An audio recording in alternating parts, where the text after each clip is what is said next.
Hello ಎಲ್ರಿಗೂ ನಮಸ್ಕಾರ. So ಎಲ್ರಿಗೂ ಗುಡ್ ಮಾರ್ನಿಂಗ್ ಅಂತ ಹೇಳ್ತಾ ಇದ್ದೀನಿ. ಸೊ ಇವತ್ತು ನಾನು ಬೆಳಗ್ಗೆಯಿಂದ ವ್ಲಾಗ್ ಸ್ಟಾರ್ಟ್ ಮಾಡ್ತಾ ಇದ್ದೀನಿ. ಸೊ ಇವತ್ತು ಬೆಳಗ್ಗೆ ಎದ್ದು ಕೆಲಸ ಎಲ್ಲ ಮುಗಿಸ್ಕೊಂಡು ಮನೆ ಕ್ಲೀನಿಂಗು, ಹಾಗೆ ಇವತ್ತು ಸಂಕ್ರಾಂತಿ ಅಲ್ವಾ ಹೆಣ್ಮಕ್ಳದು. ಸೊ ಹಾಗಾಗಿ ನಾವು ಕೂಡ ಸ್ನಾನ ಮುಗಿಸ್ಕೊಂಡ್ವಿ. ಸೊ ಫ್ರೆಶ್ ಅಪ್ ಆಗಿ ಬಂದು ವಿಡಿಯೋನ ಸ್ಟಾರ್ಟ್ ಮಾಡ್ತಾ ಇದ್ದೀನಿ. ಸೊ ಅಮ್ಮಂದು ಕೂಡ ಇವತ್ತು ಸ್ನಾನ ಮುಗಿಸ್ಕೊಂಡು, ಅಂದರೆ ಇವತ್ತು ಎಳ್ಳ ಆಮೇಲೆ ಅರಿಶಿನ ಎಲ್ಲ ಹಾಕಿಬಿಟ್ಟು ಮಿಕ್ಸ್ ಮಾಡಿ ಮಾಡ್ತಾರಲ್ವ ಸ್ನಾನ, ಹಾಗಾಗಿ ಸೊ ಅವಳಿಗೂ ಕೂಡ ಸ್ನಾನ ಮಾಡಿ ಆಮೇಲೆ ಅವಳು ಟಿಫಿನ್ ರೆಡಿ ಮಾಡಿ ಸ್ಕೂಲಿಗೆ ಕಳಿಸ್ದೆ. ಸೊ ಅದಾದಮೇಲೆ ನಾನು ಕೂಡ ಸ್ನಾನ ಮಾಡಿದ್ದೀನಿ ನೋಡಿ, ಜಸ್ಟ್ ಫ್ರೆಶ್ ಆಗಿ ತಾನೆ. ಸೊ ಇವತ್ತಿನ ಡೇ ನಾವು ಫುಲ್ ಖುಷಿಯಾಗಿರುವಂಥ ದಿನ, ಹಾಗೆ ಸಿಕ್ಕಾಪಟ್ಟೆ ತಿನ್ನುವಂಥ ದಿನ ಅಂತ ಹೇಳ್ಬೋದು. ನಮ್ಗೇನೇನು ಇಷ್ಟ ಆಗುತ್ತೋ, ಸೊ ಏನೇನು ತಿನ್ಬೇಕಂತ ಅನಿಸುತ್ತೋ ಅದನ್ನೆಲ್ಲ ಇವತ್ತು ತಿಂತಾ ಇರೋದೆ ಇವತ್ತು. ಸೊ ಇವತ್ತು ನಮ್ಮ ಅಮ್ಮಂದು ಸ್ಪೆಷಲ್ ಡೇ, ಯಾಕಂದರೆ ಅವಳು ಯಾವಾಗಲೂ ತಿಂತಾನೆ ಇರ್ತಾಳೆ, ಹಾಗಾಗಿ ಅವಳ ದಿನ ಅಂತ ಹೇಳ್ಬೋದು. ಸೊ ಇವತ್ತು ನಾನು ಬೆಳಗ್ಗೆಯಿಂದ ಬ್ಲಾಗ್ ಸ್ಟಾರ್ಟ್ ಮಾಡ್ತಾ ಇದ್ದೀನಿ ಅಲ್ವಾ. ಸೊ ಬನ್ನಿ ಇವತ್ತಿನ ರೊಟೀನ್ ಹೇಗಿರುತ್ತೆ, ನಾನಂತೂ ಏನೂ ಪ್ಲ್ಯಾನ್ ಮಾಡ್ಕೊಂಡಿಲ್ಲ. ಸೊ ಇವತ್ತು ಎಕ್ಸಾಕ್ಟಾಗಿ ಯಾವ ರೀತಿ ಇರುತ್ತೋ ಆ ರೀತಿಯಾಗಿ ನಿಮ್ಮ ಜೊತೆ ನಾನು ಶೇರ್ ಮಾಡ್ಕೋತಿದ್ದೀನಿ. ದಿನಾಲೂ ಇರುತ್ತೆ, ಬಟ್ ಏನಾದರೂ ಸಮಥಿಂಗ್ ಸ್ಪೆಷಲ್ ಅಂತ ಇರುತ್ತೆ. ಸೊ ಇವತ್ತು ನಾವು ಏನೂ ಪ್ಲ್ಯಾನ್ ಮಾಡ್ಕೊಂಡಿಲ್ಲ, ಹೊರಗಡೆ ಹೋಗಬೇಕು ಅಲ್ಲಿ ಇಲ್ಲಿ ಅಂತೇನು.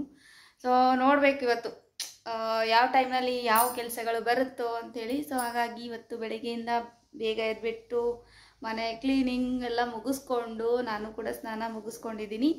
ಹಾಗೆ ಇವತ್ತು ಏನೇನೆಲ್ಲ ತೊಗೊಂಡು ಬಂದಿದ್ದೀವಿ ತಿನ್ನೋದಕ್ಕೆ ಅಂತ ಕೂಡ ನಿಮ್ಮ ಜೊತೆ ನಾನು ಶೇರ್ ಮಾಡ್ಕೋತೀನಿ, ಓಕೆನಾ. ಬನ್ನಿ ಫ್ರೆಂಡ್ಸ್, ಇವತ್ತು ಕಿಚನ್ದಾಗ ಹೋಗಿ ಪಟ ಪಟ ಅಂತ ಅಡುಗೆನ ಮಾಡ್ಕೊಳ್ಳೋಣ, ಯಾಕಂದರೆ ಟೈಮ್ ಹೇಗೆ ಹೋಗುತ್ತೆ ಅಂತ ಗೊತ್ತೇ ಆಗೋದಿಲ್ಲ. ಸೊ ಫಸ್ಟ್ ಅಡುಗೆ ಮಾಡಿಕೊಂಡು ಆಮೇಲೆ ನೆಕ್ಸ್ಟ್ ಪ್ಲ್ಯಾನ್ ಮಾಡಬೇಕು, ಓಕೆನಾ. ಹಾಗೆ ಇದುವರೆಗೂ ಯಾರೆಲ್ಲ ನಮ್ಮ ಚಾನಲನ್ನು ಸಬ್ಸ್ಕ್ರೈಬ್ ಮಾಡ್ಕೊಂಡಿಲ್ಲ ಅಂದರೆ ಪ್ಲೀಸ್ ಹೋಗಿ ಬೇಗ ಬೇಗ ಸಬ್ಸ್ಕ್ರೈಬ್ ಮಾಡ್ಕೊಳ್ಳಿ. ಸೊ ನೀವು ಸಬ್ಸ್ಕ್ರೈಬ್ ಮಾಡ್ಕೊಳ್ಳೋದ್ರಿಂದ ನನ್ನ ಪ್ರತಿಯೊಂದು ನೋಟಿಫಿಕೇಷನ್ ಫಸ್ಟ್ ನಿಮಗೆ ಬರುತ್ತೆ. ಸೊ ನೀವು ನಮ್ಮ ಎಲ್ಲ ವಿಡಿಯೋಗಳನ್ನು ಮಿಸ್ ಮಾಡದೆ ನೋಡ್ಬೋದು, ಓಕೆನಾ. ಬನ್ನಿ ಫ್ರೆಂಡ್ಸ್, ಇವತ್ತು ನಮ್ಮ ಯಜಮಾನ್ರು ಹೊರಗಡೆ ಹೋಗಿದ್ರು. ಸೊ ಏನೇನೆಲ್ಲ ತೊಗೊಂಡು ಬಂದಿದ್ದಾರೆ ಅಂತೇಳಿ ತೋರಿಸ್ತೀನಿ. ಸೊ ಅದಕ್ಕಿಂತ ಮುಂಚೆ ನಾನು ಒಂದು ಕಪ್ ಟೀ ಕುಡಿತೀನಿ, ಯಾಕಂದರೆ ತಲೆ ತೊಳ್ಕೊಂಡ್ರೆ ನನಗೆ ತುಂಬ ಹೆಡ್ಏಕ್ ಬಂದುಬಿಡುತ್ತೆ. ಸೊ ಹಾಗಾಗಿ ಒಂದು ಕಪ್ ಸ್ಟ್ರಾಂಗ್ ಆಗಿ ಟೀ ಮಾಡ್ಕೊಂಡು ಕುಡಿದ್ನಿ ಅಂದರೆ ಸೊ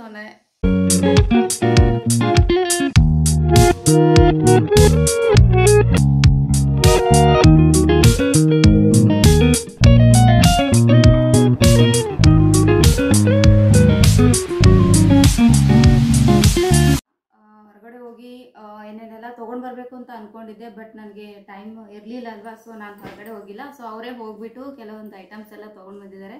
ಸೊ ನನಗೂ ಇಷ್ಟ ಆಗುತ್ತೆ, ಹಾಗೆ ಅಮ್ಮಗೂ ಕೂಡ ಇಷ್ಟ ಆಗುತ್ತೆ. ಸೊ ನನಗಿಂತಲೂ ಅವಳಿಗೆ ಜಾಸ್ತಿ ಇಷ್ಟ ಆಗೋದು. ಸೊ ಹಾಗಾಗಿ ಏನೇನು ತೊಗೊಂಡು ಬಂದಿದ್ದಾರೆ ಅನ್ನೋದನ್ನು ನಿಮ್ಮ ಜೊತೆ ಶೇರ್ ಮಾಡ್ತೀನಿ. ಸೊ ಓಕೆನಾ, ನೋಡೋಣ ಬನ್ನಿ. ಸೊ ಅವ್ರಿಗೆ ಏನು ಇಷ್ಟ ಆಗುತ್ತೋ ಅದನ್ನು ತೊಗೊಂಡು ಬಂದಿದ್ದಾರೆ. ನಾನು ಇದನ್ನೇ ತೊಗೊಂಡು ಬನ್ನಿ ಅಂತೇನು ಹೇಳೇ ಇಲ್ಲ.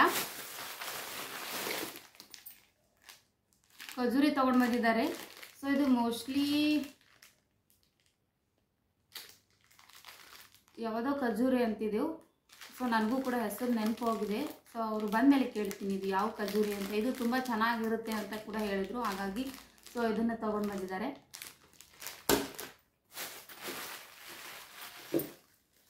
ಹಾಗೆ ಬಾರಿಕಾಯಿ, ಮಕರ ಸಂಕ್ರಾಂತಿಗೆ ಮೇನ್ ಅಂದರೆ ಜಾಸ್ತಿ ಎಲ್ಲರೂ ಇಷ್ಟಪಡೋದು ಬಾರಿಕಾಯಿ, ಹಾಗೆ ಸುಲ್ಗಾಯಿ, ಆಮೇಲೆ ಕಬ್ಬು. ಸೊ ಈ ಮೂರು ಫುಲ್ ಫೇಮಸ್ಸು. ಹಾಗಾಗಿ ಸೊ ಏನೇ ಬಿಟ್ಟರು, ಏನು ತೊಗೊಂಡು ಬಂದಿದ್ದಿಲ್ಲ ಅಂದ್ರೂ ಕೂಡ ನಡೆಯುತ್ತೆ. ಸೊ ಈ ಕೆಲವೊಂದು ಐಟಮ್ಸನ್ನು ತೊಗೊಂಡು ಬರಲೇಬೇಕು. ಸೊ ಹಾಗಾಗಿ ಬಾರಿಕಾಯಿ ತೊಗೊಂಡು ಬಂದಿದ್ದಾರೆ. ಸೊ ಜಾಸ್ತಿ ಇದೆ, ನಾನು ಸ್ವಲ್ಪ ತೋರಿಸ್ತಾ ಇದ್ದೀನಿ. ಇದನ್ನೆಲ್ಲ ಸ್ವಲ್ಪ ಕ್ಲೀನ್ ಮಾಡಿಡಬೇಕಲ್ವ, ವಾಶ್ ಮಾಡಿ, ಹಾಗಾಗಿ ತೆಗಿತಾ ಇದ್ದೀನಿ.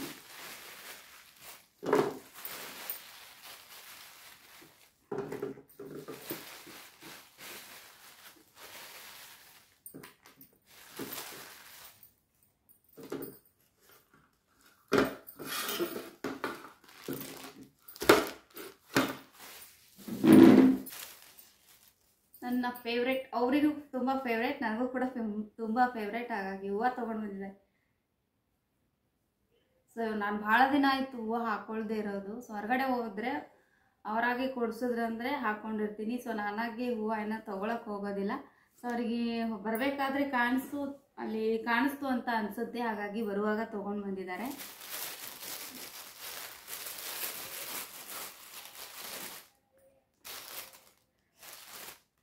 ಬಾಳೆಕಾಯಿ ತೊಗೊಂಡು ಬಂದಿದ್ದಾರೆ.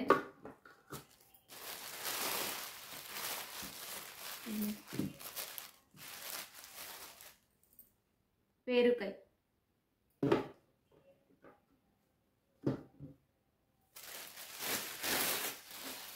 ಸೊ ಮನೆಯಲ್ಲಿ ನಾವು ಸ್ವಲ್ಪ ಜನ ಇರ್ತೀವಲ್ವ, ಹಾಗಾಗಿ ಜಾಸ್ತಿ ಏನು ತೊಗೊಂಡು ಬಂದಿಲ್ಲ, ಸೊ ಕಡಿಮೆ ತೊಗೊಂಡು ಬಂದಿದ್ದಾರೆ. ನಾನು ಮಿಕ್ಸ್ ಫ್ರೂಟ್ಸ್ ತೊಗೊಂಡು ಬಂದಿದ್ದಾರೆ ಅಂತ ಅಂದ್ಕೊಂಡಿದ್ದೆ.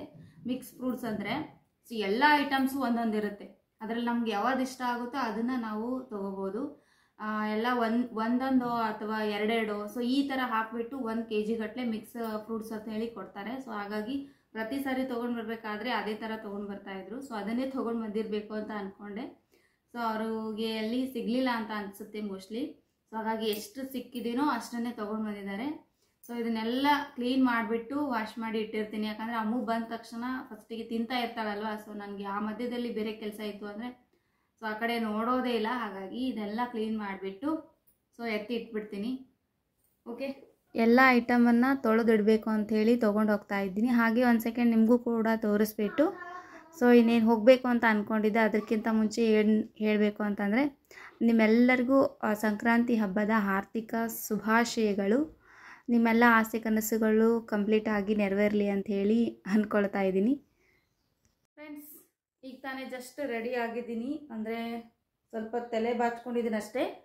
ಸೊ ಈಗ ಸ್ವಲ್ಪ ಅಡುಗೆ ಮಾಡೋಣ ಅಂತ, ಮಧ್ಯಾಹ್ನಕ್ಕೆ ಅವರಿಗೆ ಸ್ಪೆಷಲ್ ಆಗಿ ಸ್ವಲ್ಪ ಅಡುಗೆ ಮಾಡೋಣ ಅಂತ ಅಂದ್ಕೊಂಡಿದ್ದೀನಿ. ಅಂದರೆ ಇವತ್ತು ಬೆಳಿಗ್ಗೆ ಅವರು ಹೂವೆಲ್ಲ ತಂದುಕೊಟ್ರಲ್ವ, ಸೊ ನಮ್ಗೆ ಇಷ್ಟ ಆಗಿದ್ದೆಲ್ಲ ತಂದುಕೊಟ್ರಲ್ವ, ಹಾಗಾಗಿ ಮಧ್ಯಾಹ್ನದ ಅಡುಗೆ ಅವರಿಗೆ ಸ್ಪೆಷಲ್ ಇರುವಂಥ ಫುಡ್ ಮಾಡೋಣ ಅಂತ ಅಂದ್ಕೊಂಡಿದ್ದೀನಿ. ಸೊ ಅವರಿಗೆ ಸ್ಪೆಷಲ್ ಅಂತ ಅಂದರೆ ಎಣ್ಣೆ ಬದ್ನಿಕಾಯಿ ಹಾಗೂ ಚಪಾತಿ. ಸೊ ಇದು ಕಾಂಬಿನೇಷನ್ ಅಲ್ಲಿ ತುಂಬ ಇಷ್ಟ ಆಗುತ್ತೆ. ಅದರಲ್ಲೂ ನಾನು ಮಾಡ್ತೀನಲ್ವ ಸ್ವಲ್ಪ ಡಿಫ್ರೆಂಟ್ ಆಗಿರುತ್ತಲ್ವ, ಸೊ ಹಾಗಾಗಿ ತುಂಬ ಇಷ್ಟಪಟ್ಟು ತಿಂತಾರೆ. ಸ್ವೀಟ್ ಮಾಡೋಣ ಅಂತ ಅಂದ್ಕೊಂಡಿದ್ದೆ, ಬಟ್ ಸ್ವೀಟು ಈಗ ಬೇಡ ಅಂತ ಇದ್ದಾರೆ. ಅಂದರೆ ಜಾಮೂನ್ ಮಾಡೋಣ ಅಂತ ಅಂದ್ಕೊಂಡಿದ್ದೆ. ಸೊ ಜಾಮೂನೆಲ್ಲ ಯಾಕೋ ಇಷ್ಟಪಡ್ತಾ ಇಲ್ಲ, ಮತ್ತೆ ಯಾವಾಗಲಾದರೂ ಮಾಡೋದು ಇದೇ ಇರುತ್ತೆ, ಸೊ ಬೇಡ ಅಂತ ಹೇಳಿದರು. ಹಾಗಾಗಿ ಸೊ ಇದು ಅವ್ರು ಬರೋಷ್ಟೊತ್ತಿಗೆ ಬಿರಿಯಾನಿ ಮತ್ತು ಚಪಾತಿ ಹಾಗೆ ಎಣ್ಣೆ ಬದ್ನಿಕಾಯಿ ಮಾಡೋಣ ಅಂಥೇಳಿ ಕಿಚನ್ಗೆ ಹೋಗ್ತಾ ಇದ್ದೀನಿ. ಸೊ ಬನ್ನಿ ಫ್ರೆಂಡ್ಸ್, ನನ್ನ ಜೊತೆ ನೀವು ಸೇರಿಕೊಂಡು ಮಾತಾಡಿಕೊಂಡು ಅಡುಗೆನ ಸ್ಟಾರ್ಟ್ ಮಾಡೋಣ, ಓಕೆನಾ?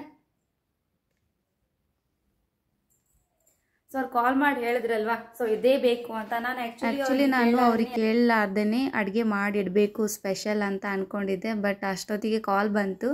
ಸೊ ಅವ್ರ ಕಡೆಯಿಂದನೂ ಕೂಡ ಸೇಮ್ ಆಗಿ ಬಂತು. ನಾನು ಅದನ್ನೇ ಪ್ರಿಪೇರ್ ಮಾಡಬೇಕು ಅಂತ ಅಂದ್ಕೊಂಡಿದ್ನಲ್ವ, ಹಾಗಾಗಿ ಅವರಿಗೆ ಹೇಳಕ್ಕೆ ಹೋಗಲೇ ಇಲ್ಲ. ಸೊ ನಾನೇ ರೆಡಿ ಮಾಡ್ತಾ ಇದ್ದೀನಿ. ಅವರು ಕೂಡ ಹೇಳ್ಬಿಟ್ರಲ್ವಾ, ಇದೇನು ಸಸ್ಪೆನ್ಸ್ ಅಂತ ಆಗಲ್ಲಲ್ವಾ ಅಂಥೇಳಿ.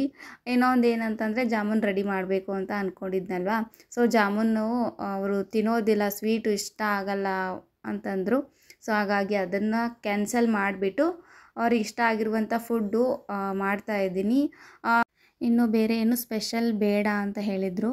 ಸೊ ಹಾಗಾಗಿ ಅವ್ರಿಗೆ ಏನು ಇಷ್ಟನೋ ಅದನ್ನೇ ರೆಡಿ ಮಾಡ್ತಾಯಿದ್ದೀನಿ.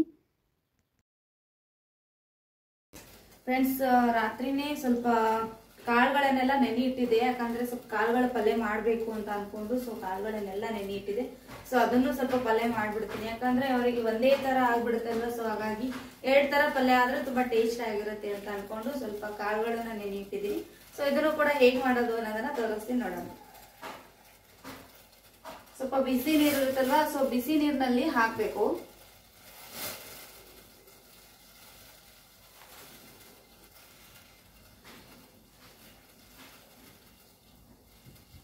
ಇನ್ನು ಕಾಳುಗಳನ್ನು ಕುಕ್ಕರಲ್ಲಿ ಹಾಕಿಟ್ಟಿದ್ದೀನಿ. ಒಂದು 2-3 ವಿಸಿಲ್ ಹಾಕ್ತು ಅಂದರೆ ಚೆನ್ನಾಗಿ ಬೆಂದಿರುತ್ತೆ.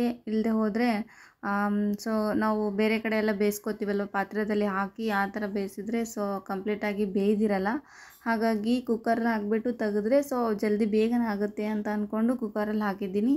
ಇನ್ನು ಅದಕ್ಕೆ ಬೇಕಾಗಿರುವಂತಹ ಐಟಮ್ಸ್ ಎಲ್ಲ ಹೊಳ್ಕೊತಾ ಇದ್ದೀನಿ. ಇನ್ನು ಈ ಪಲ್ಯ ಅಂತೂ ನಮ್ಮ ಮನೆಯಲ್ಲಿ ಇಷ್ಟಪಟ್ಟು ತಿಂತಾರೆ. ಯಾಕಂದರೆ ಇದರಲ್ಲಿ 4-5 ಥರದ ಕಾಳುಗಳನ್ನು ಹಾಕಿರ್ತೀನಲ್ವ, ಹಾಗಾಗಿ ತುಂಬ ಟೇಸ್ಟ್ ಆಗಿರುತ್ತೆ. ಇದು ನಮ್ಮ ಹೆಲ್ತಿಗೆ ಕೂಡ ತುಂಬಾ ಒಳ್ಳೆಯದು. ಸೊ ನಮ್ಮ ಬೋನ್ ಕೂಡ ತುಂಬಾ ಸ್ಟ್ರಾಂಗ್ ಆಗಿರುತ್ತೆ. ಸೊ ಹಾಗಾಗಿ ವಾರದಲ್ಲಿ ನಾನು 3 ಸಾರಿನಾದರೂ ಕಾಳುಗಳನ್ನು ಪಲ್ಯ ಮಾಡಲೇಬೇಕು. ಕಾಳುಗಳಂತಂದರೆ ನಾವು ಹೊರಗಡೆಯಿಂದ ತೊಗೊಂಡು ಬರೋದಿಲ್ಲ, ಬೇಸಿಕ್ಲಿ ನಮ್ಮ ಹೊಲದಲ್ಲೆಲ್ಲ ಬೆಳೆದಿರ್ತೀವಲ್ವ, ಸೊ ಆ ಥರದ ಕಾಳುಗಳನ್ನು ಯೂಸ್ ಮಾಡ್ತೀವಿ. ಹಾಗಾಗಿ ಟೇಸ್ಟ್ ಅನ್ನೋದು ತುಂಬ ಡಿಫ್ರೆಂಟಾಗಿ ಬರುತ್ತೆ, ಚೆನ್ನಾಗಿ ಬರುತ್ತೆ. ಇನ್ನು ಕಾಳುಗಳನ್ನು ಕಂಪ್ಲೀಟಾಗಿ ಬೇಯೋದಕ್ಕಿಂತ ಮುಂಚೆ ನಾನು ಹಿಟ್ಟು ಕಲಸ್ಕೊಂಡ್ಬಿಡ್ತೀನಿ. ಯಾಕಂದರೆ ಹಿಟ್ಟು ನೆಂದರೆ ಚಪಾತಿ ಮಾಡೋದಕ್ಕೆ ತುಂಬಾ ಚೆನ್ನಾಗಿ ಬರುತ್ತೆ ಅಲ್ವಾ. ಅದರಲ್ಲಿ ನಾವು 4 ಪದರಿನ ಚಪಾತಿಗಳನ್ನು ಮಾಡ್ಕೋತೀವಿ. ಯಾಕಂದರೆ ಅದು ನಮಗೆ ತುಂಬಾ ಇಷ್ಟ. ಇನ್ನೂ ಒಂದು ಏನಂತಂದರೆ ಎಣ್ಣೆ ಜಾಸ್ತಿ ಯೂಸ್ ಆಗೋದಿಲ್ಲ, ಡ್ರೈ ಆಗಿರುತ್ತಲ್ವ. ಸೊ ಆ ಥರ ಚಪಾತಿನೇ ತಿನ್ನೋದು ನಮ್ಮ ಮನೇಲಿ. ಇನ್ನು ಹಿಟ್ಟನ್ನು ಕಲಸಿ ಇಟ್ವಿ ಅಂದರೆ ಮಾಡೋದಕ್ಕೆ ತುಂಬ ಈಸಿ ಆಗುತ್ತೆ ಅಲ್ವಾ. ಇನ್ನು ಕಂಪ್ಲೀಟಾಗಿ ಹಿಟ್ಟು ಕೂಡ ಕಲಸಿ ಇಟ್ಟಿದ್ದೀನಿ. ಸೊ ಇನ್ನು ಈ ಕಡೆ ಕಾಳುಗಳನ್ನು ಕೂಡ ಬೆಂದಿದೆ ಅಲ್ವಾ. ಸೊ ಅದು ಕೂಡ ರೆಡಿ ಮಾಡ್ಕೊಂಬಿಡ್ತೀನಿ.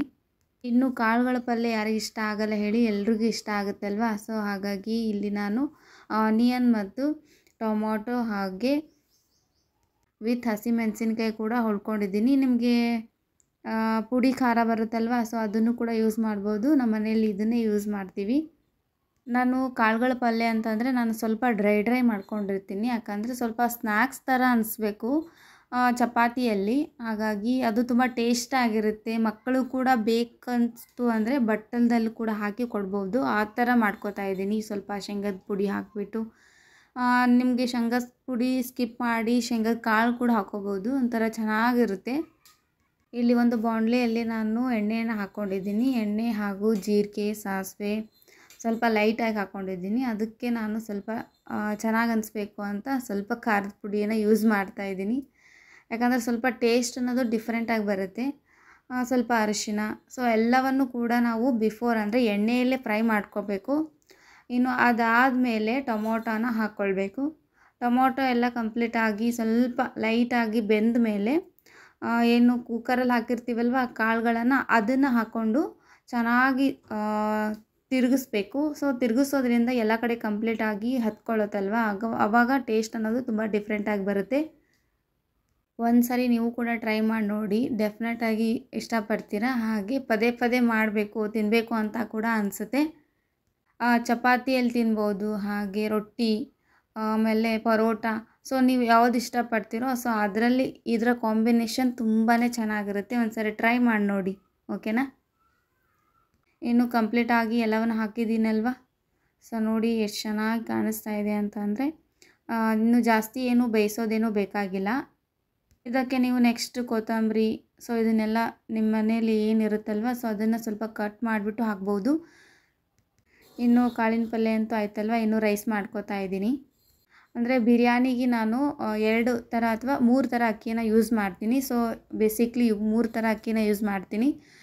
ಇವತ್ತು 2 ಥರ ಅಕ್ಕಿನ ಯೂಸ್ ಮಾಡ್ತಾಯಿದ್ದೀನಿ. ಒಂದು ಬಾಸುಮತಿ ಮತ್ತು ಇನ್ನೊಂದು ನಾರ್ಮಲ್ ಅಕ್ಕಿ. ಸೊ ಅದು 2 ಮಿಕ್ಸ್ ಮಾಡಿಬಿಟ್ಟು ರೈಸ್ ಮಾಡ್ತಾಯಿದ್ದೀನಿ. ಬಿಫೋರೇ ನಾವು ಮಾಡಬೇಕಾದ್ರೆ ಒಂದು 10 ನಿಮಿಷ ನೆನೆಸಿಟ್ಕೋಬೇಕು ಅಕ್ಕಿನ. ಎಷ್ಟು ನಿಮಗೆ ಕ್ವಾಂಟಿಟಿಯಲ್ಲಿ ಬೇಕೋ ಅಷ್ಟು ಕ್ವಾಂಟಿಟಿಯಲ್ಲಿ ಅಕ್ಕಿಯನ್ನು ಹಾಕ್ಕೊಂಡು ನೆನೆಸಿಟ್ಕೋಬೇಕು.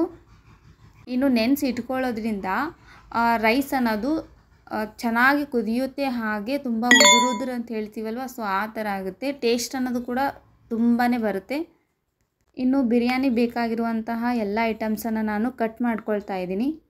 ಅಂದರೆ ನಾವು ಮನೇಲಿ ಯಾವ ರೀತಿಯಾಗಿ ಬಿರಿಯಾನಿ ತಿಂತಾರಲ್ವ, ಸೊ ಆ ಥರ ಮಾಡ್ಕೋತಾ ಇದ್ದೀನಿ. ಇನ್ನು ಕೆಲವೊಬ್ಬರು ಡಿಫ್ರೆಂಟಾಗಿ ಮಾಡ್ಕೋತಾರೆ, ಅವ್ರಿಗೆ ಯಾವ್ದು ಇಷ್ಟ ಆಗುತ್ತೋ ಆ ಥರ ಮಾಡ್ಕೋತಾರೆ. ಸೊ ನಮ್ಮ ಮನೆಯಲ್ಲಿ ಹೇಗೆ ಇಷ್ಟಪಡ್ತಾರೋ ಹಾಗೆ ಮಾಡ್ತಾಯಿದ್ದೀನಿ. ಆಲ್ಮೋಸ್ಟ್ ಎಷ್ಟು ತರಕಾರಿ ಇರುತ್ತಲ್ವ ಅಷ್ಟು ತರಕಾರಿಯನ್ನು ಸ್ವಲ್ಪ ಹಾಕಿಬಿಟ್ಟು ಮಾಡ್ತೀನಿ ನಾನು. ಇನ್ನು ಯಾವಾಗಲೂ ಒಂದೇ ಥರ ಅಡುಗೆನ ಟೇಸ್ಟ್ ಮಾಡಬೇಕಲ್ಲ ಅಂಥೇಳಿ ಅನಿಸ್ತಾ ಇರುತ್ತೆ. ಸೊ ಹಾಗಾಗಿ ನಾನು ಡಿಫ್ರೆಂಟಾಗಿ ಇರಬೇಕು ಅಂಥೇಳಿ ಟ್ರೈ ಮಾಡ್ತಾ ಇರ್ತೀನಿ. ಇನ್ನು ಕುಕ್ಕರ್ಗೆ ನಾನು ಸ್ವಲ್ಪ ಎಣ್ಣೆ ಹಾಗೂ ಸ್ವಲ್ಪ ತುಪ್ಪನ ಹಾಕ್ಕೊಂಡಿದ್ದೀನಿ. ಅದು ಸ್ವಲ್ಪ ಬೆಚ್ಚಗಾದಮೇಲೆ ಜೀರಿಗೆ, ಸಾಸಿವೆ ಹಾಗೆ ಇನ್ನು 2 ಪೀಸು ಏಲಕ್ಕಿನ ಹಾಕ್ಕೊಳ್ತಾ ಇದ್ದೀನಿ. ಅದಕ್ಕೆ ಸ್ವಲ್ಪ ಟೇಸ್ಟ್ ಘಮ ಇರಬೇಕಂತೇಳಿ ಫ್ಲವರ್ ಹಾಕ್ಕೊಳ್ತಾ ಇದ್ದೀನಿ. ಇನ್ನು ಚಕ್ಕೆ, ಲವಂಗ, ಸೊ ಎಲ್ಲವನ್ನು ಕೂಡ 2 ಪೀಸ್ ಹಾಕ್ಕೊಂಡಿರ್ತೀನಿ. ಇನ್ನು ಅದಾದಮೇಲೆ ನಾನು ಟೊಮೊಟೊ ಹಾಕ್ಕೊಳ್ತಾ ಇದ್ದೀನಿ. ಟೊಮೊಟೊ ನಮ್ಮ ಮನೆಯಲ್ಲಿ ತುಂಬ ತಿಂತಾರಲ್ವ, ಹಾಗಾಗಿ ಇಷ್ಟಪಟ್ಟು ಹಾಕ್ಕೊಳ್ತೀನಿ. ಅದರಲ್ಲಿ ಸ್ವಲ್ಪ ಬೇಯಿಸ್ತೀವಲ್ವ ಕಂಪ್ಲೀಟಾಗಿ, ಅದರದ್ದು ಸ್ವಲ್ಪ ಟೇಸ್ಟ್ ಅನ್ನೋದು ಬಿಟ್ಟಿರುತ್ತೆ, ಸ್ವಲ್ಪ ಬೇರೆ ಥರ ಟೇಸ್ಟ್ ಬರುತ್ತೆ. ಇನ್ನು ಈ ಎಲ್ಲ ಮಸಾಲೆ ಐಟಮ್ಸ್ ಹಾಕ್ಕೊಳ್ಳೋದ್ರಿಂದ ತುಂಬ ಟೇಸ್ಟ್ ಆಗಿರುತ್ತೆ. ನಿಮಗೆ ಮಸಾಲೆ ಐಟಮ್ ತುಂಬ ಜಾಸ್ತಿ ಆಯಿತು ಅಂತ ಅನಿಸ್ತು ಅಂದರೆ ಒಂದು ಯಾವುದಾದ್ರೂ ಸ್ಕಿಪ್ ಮಾಡ್ಬೋದು. ಇನ್ನು ಇದನ್ನೆಲ್ಲ ಹಾಕಿದ್ಮೇಲೆ ಚೆನ್ನಾಗಿ ನಾವು ಬೇಯಿಸಬೇಕು. ಬೇಯಿಸೋದ್ರಲ್ಲೇ ನಮಗೆ ತುಂಬ ಟೇಸ್ಟ್ ಬರುತ್ತೆ. ಸೊ ಅರ್ಧಂಬರ್ಧ ಬೇಯಿಸಿದ್ರೆ ಟೇಸ್ಟ್ ಅನ್ನೋದು ಬರೋದೇ ಇಲ್ಲ. ಇದಕ್ಕೆ ರುಚಿಗೆ ತಕ್ಕಷ್ಟು ಉಪ್ಪು, ಹಾಗೆ ಇನ್ನು ಸ್ವಲ್ಪ ಖಾರ ಬೇಕಾಯಿತು ಅಂದರೆ ನೀವು ಕುಟ್ಟಿರುವಂಥ ಖಾರನ ಯೂಸ್ ಮಾಡ್ಬೋದು. ಅದಕ್ಕೆ ಸ್ವಲ್ಪ ನಾನು ಅರಿಶಿಣನ ಆ್ಯಡ್ ಮಾಡ್ಕೊಳ್ತಾ ಇದ್ದೀನಿ. ಇನ್ನು ಕಲರ್ ಅನ್ನೋದು ನಾನು ಯೂಸ್ ಮಾಡೋದಿಲ್ಲ ರೈಸ್ಗೆ, ಯಾಕಂದರೆ ಅದು ನನಗೆ ಇಷ್ಟನೂ ಆಗೋದಿಲ್ಲ ಅಲ್ವಾ. ಸೊ ಟೇಸ್ಟ್ ಆಗಬೇಕು ಹೊರತಾಗಿ ಕಲರ್ ಆಗಿ ಕಾಣಿಸ್ಬಾರ್ದು. ಇನ್ನು ನೆನೆಸಿಟ್ಕೊಂಡಿರುವಂಥ ಅಕ್ಕಿನ ಹಾಕ್ಕೊಳ್ತಾ ಇದ್ದೀನಿ. ಅಕ್ಕಿನ ಹಾಕ್ಕೊಂಡ್ಮೇಲೆ ಸ್ವಲ್ಪ ಹೊತ್ತು ನಾವು ಚೆನ್ನಾಗಿ ಬೇಯಿಸಬೇಕು. ಅದಾದಮೇಲೆ ನೀರನ್ನು ಹಾಕ್ಕೊಂಡ್ಬಿಟ್ಟು ಕುಕ್ಕರನ್ನು ಮುಚ್ಚಿಡಬೇಕು. ಒಂದು 2 ವಿಸಿಲ್ ಅಥವಾ 3 ವಿಸಿಲ್ ಅಷ್ಟೊತ್ತಿಗೆ ಅನ್ನ ರೆಡಿ ಆಗಿಬಿಟ್ಟಿರುತ್ತೆ. ಇನ್ನು ಅಷ್ಟೊತ್ತಿಗೆ ನಾನು ಆ ಕಡೆ ಪಲ್ಯ ಕೂಡ ರೆಡಿ ಮಾಡ್ತಾ ಇದ್ದೀನಿ, ಯಾಕಂದರೆ ಸೊ ಎಲ್ಲ ಕೆಲಸ ಒಟ್ಟಿಗೆ ಮಾಡ್ಕೊಂಬಿಡಬೇಕು. ಸೊ ಇಲ್ಲಿ ಕಂಪ್ಲೀಟಾಗಿ ಏನೇನು ಬೇಕು ಅಂತಂದರೆ ಇದಕ್ಕೆ ಕುಟ್ಟಿರುವಂತಹ ಶೇಂಗದ ಪುಡಿ, ಅದಕ್ಕೆ ಸ್ವಲ್ಪ ಖಾರ, ಅರಿಶಿಣ, ಹಾಗೆ ಮನೆಯಲ್ಲಿ ರೆಡಿ ಮಾಡ್ಕೊಂಡಿರುವಂಥ ಮಸಾಲ ಐಟಮ್ಸ್. ಸ್ವಲ್ಪ ಹುಳಿ ಬೇಕು ಅಂತಂದರೆ ನೀವು ನಿಂಬೆ ರಸವನ್ನು ಆ್ಯಡ್ ಮಾಡ್ಕೋಬೋದು. ಇಲ್ಲದೆ ಹೋದರೆ ಹುಂಚಿಕಾಯಿ ಇರುತ್ತಲ್ವ ಅದನ್ನು ಸ್ವಲ್ಪ ನೆನೆಸಿಟ್ಟು ಅದರ ರಸನ ಕೂಡ ಹಾಕ್ಕೊಳ್ಬೋದು. ಅದು ಹಾಕ್ಕೊಂಡ್ರೆ ತುಂಬ ಟೇಸ್ಟ್ ಆಗಿರುತ್ತೆ. ಕೆಲವೊಬ್ಬರು ನೀರಲ್ಲೇ ಕಲಿಸ್ತಾರಲ್ವ, ಅದು ಅಷ್ಟೊಂದು ಟೇಸ್ಟ್ ಆಗಿರೋದಿಲ್ಲ.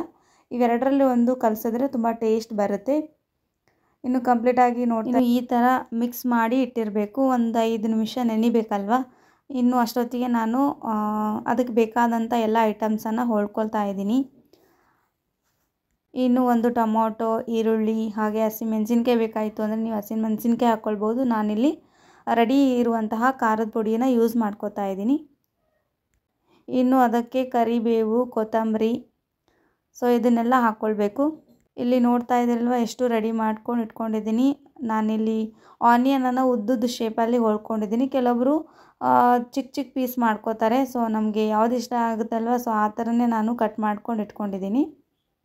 ಇನ್ನು ಯಾವ ರೀತಿಯಾಗಿ ಪಲ್ಯ ಮಾಡೋದು ಅಂಥೇಳಿ ತೋರಿಸ್ತೀನಿ ನೋಡಿ.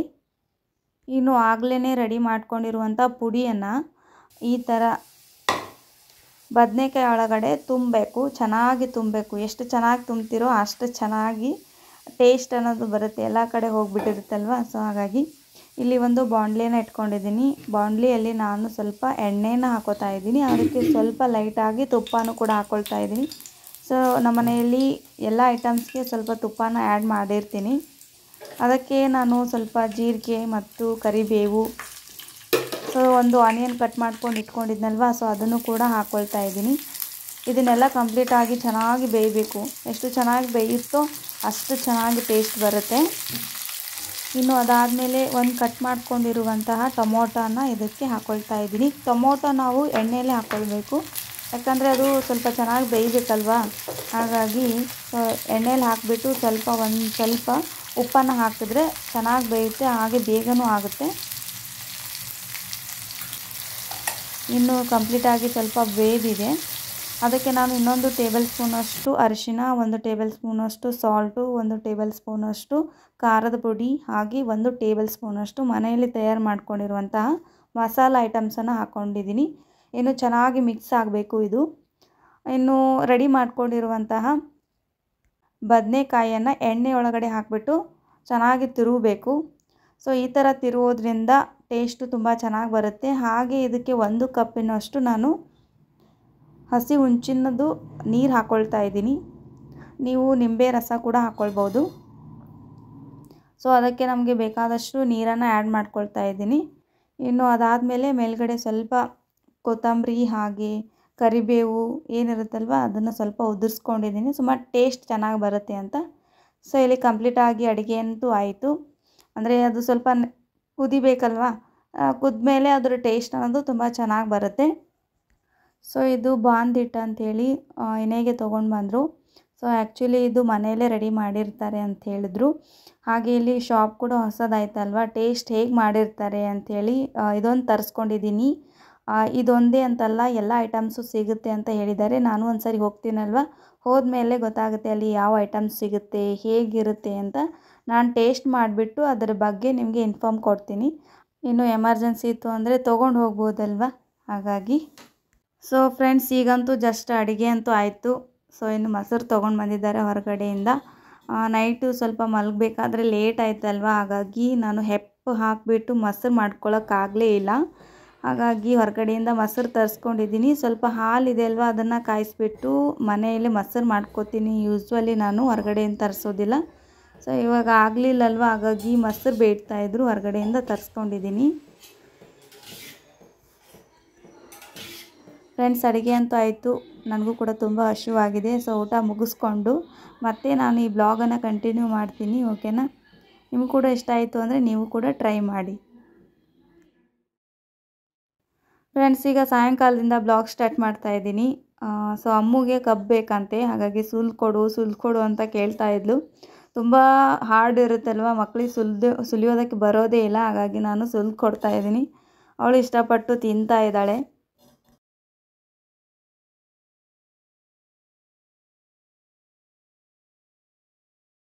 ಫ್ರೆಂಡ್ಸ್, ಅವ್ರಿಗೆ ಮನೆಯಲ್ಲೇ ಕೂತ್ಕೊಂಡು ಬೇಜಾರಾಗ್ತಾ ಇದೆ ಅಂತಂದರು. ಹಾಗಾಗಿ ಅವ್ರಿಗೆ ಪಾರ್ಕಿಗೆ ಕರ್ಕೊಂಡು ಹೋಗ್ತಾ ಇದ್ದೀನಿ. ಸೊ ಅಮ್ಮು, ಎಲ್ಲಿಗೆ ಹೋಗಮ್ಮು? ನಡಿ. ಸುಮ್ ತಗೊಂಡೆ.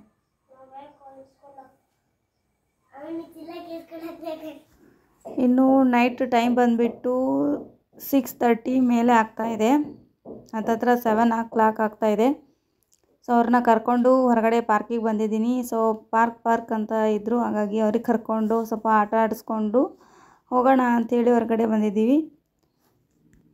ಸೊ ಪಾರ್ಕಿಗೆ ಬಂದಿದ್ದೀವಿ, ಯಾರೂ ಇರಲ್ಲ ಅಂತ ಅಂದ್ಕೊಂಡಿದ್ವಿ. ಸೊ ಅಷ್ಟೊತ್ತಿಗೆ ಸಿಕ್ಕಾಪಟ್ಟೆ ಜನನೂ ಇದ್ದರು, ಮಕ್ಕಳು ಕೂಡ ಇದ್ರಲ್ವ, ಹಾಗಾಗಿ ಅವ್ರ ಜೊತೆ ಆಟ ಆಡಿಸ್ಕೊಂಡು ಕರ್ಕೊಂಡು ಹೋದ್ರಾಯ್ತು ಅಂಥೇಳಿ ಪಾರ್ಕಿಗೆ ಬಂದಿದ್ದೀನಿ.